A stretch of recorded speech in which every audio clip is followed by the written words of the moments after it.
This is Director of Engineering Services Paul Knipple with the Stonebrook Parkway construction update. The City of Frisco's contractor is close to finishing Stonebrook Parkway between Preston and the Dallas North Tollway. Installation of permanent signs is scheduled for the week of October 20th. The completion of permanent traffic and pedestrian signals is expected to be accomplished in the coming few weeks.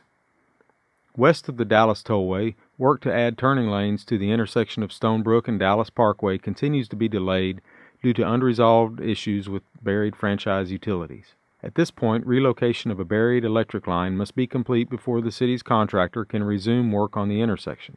Due to this unresolved issue with franchise utilities, staff cannot estimate as to when the work will resume or be complete. With respect to the connection of Stonebrook Parkway between Legacy and Fighting Eagles, the underground crossing of the Burlington Northern Santa Fe Railroad is proceeding well. Train traffic has been switched to the new permanent rail bridge, and removal of the temporary track begins the week of October 20th. Excavation and grading beneath the new railroad bridge are the next steps in the construction of the new 6-lane section of Stonebrook Parkway beneath the railroad.